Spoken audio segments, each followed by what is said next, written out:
Hey there, she's Pamela Hughes, he's Rob Hunter, and I'm Bruce St. James, and these are the stories everyone's talking about. We call it the playlist. Track 1. Is it really an investment for all those shovel-ready jobs the president talks about? Here's why. The federal government spends about $40 billion a year on highway projects alone, okay? But there is not a very efficient way of keeping track of how the money's spent. For example, in New York, they're rebuilding one of these highways.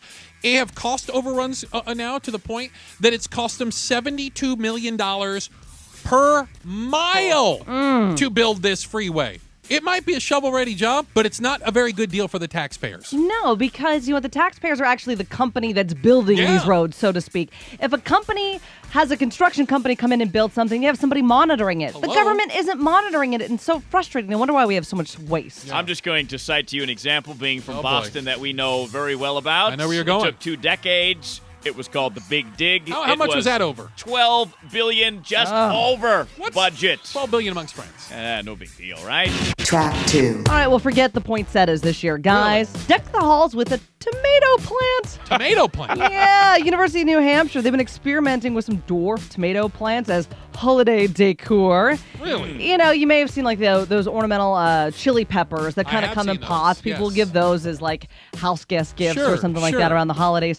They're actually trying this, and they did a survey. 80% of people said that they'd be open to giving a tomato plant. Come on. Giving it as a gift? Well, you're going over to someone's house and you're going to bring something with you. I'm bringing you a tomato plant. Apparently, I need to get out more because I don't bring. I don't know. A bottle of wine seems to suffice. Yeah, I like that gift. Plant.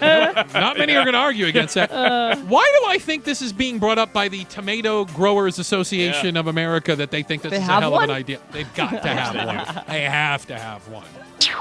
Track 3. Have you guys ever called in sick to work without actually being sick? Never! No. Yeah, okay. Hasn't happened yet. Nobody wants to admit it, but the reality is 2/3 of sick calls are for people 2/3 that aren't actually sick. Yeah, Really? And in December, the number keeps going up. What It's a holidays, shocker. people get stressed out, want to go shopping or whatever.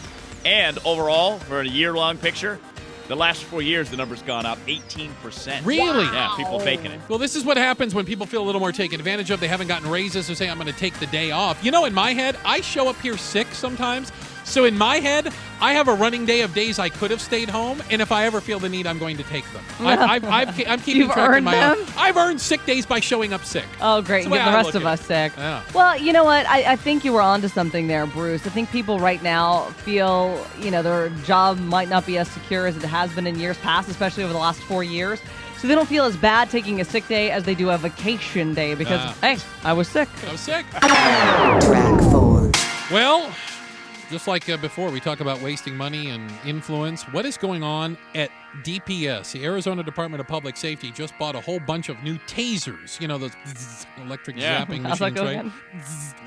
again? Back in 2009, they bought 800 of them, and it cost about $800,000. It's kind of expensive. A I year was later, thinking. they bought 1,000 more.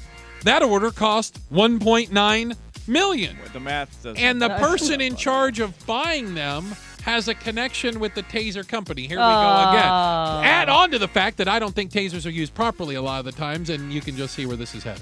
Well, again, going back to the first story on the playlist here, just as far as accountability, that's expensive. It's a little pricey. And like you were just kind of mumbling there, Rob, the numbers aren't just kind of adding up either. And I'm not opposed to law enforcement officers having tasers. No. I think how they use them has become an issue, and I Agreed. think the cost is definitely an issue because we have now departments, every department in the state, in the federal government asks for more money every single year so they can buy stuff like this and overpay for them.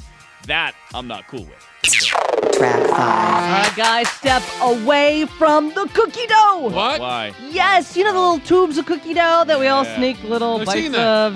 of, but while you're cooking the cookies, baking the cookies, you sneak a little bit of the raw dough. Well, we've heard of it making people sick, right? In fact, 77 people in 30 states got sick the last few years. Really? 30 had to be hospitalized. Oh, my goodness. Now, what's making people sick? Well, we think it's salmonella, Salmonella the raw all the time, eggs. yeah. Actually, it's E. coli. Really? And they're thinking it might be from flour, which isn't pasteurized, it's raw, and so did that not might be know that. making people sick. Look, you Wild, can try to wacky freak stuff. me out. It won't keep me away from Really? cookie dough. That's good Salmonella, stuff. E. coli, whatever. It's Bring a it small on. price to pay for eating raw cookie dough. I snuck into the kitchen as a kid and ate like all the raw cookie dough once, like as Mom had walked away. I ate a lot of it, and I got sick. I get queasy around raw cookie dough now. I can't eat it anymore. You only have to get really sick once from something, and I see it in the stores. I'm like, oh, I gotta go the other way. Track 6.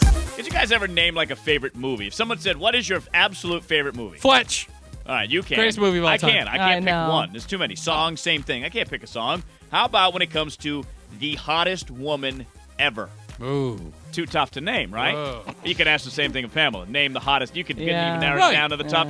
Well, Men's Health magazine tried to do this. Their number one Number hottest chick of all time. Jennifer Aniston. That is Really? horse Yeah, hockey. I'm not feeling that one either. Really? Yeah. Bull butter. That is unbelievable. My problem with it is it's too current.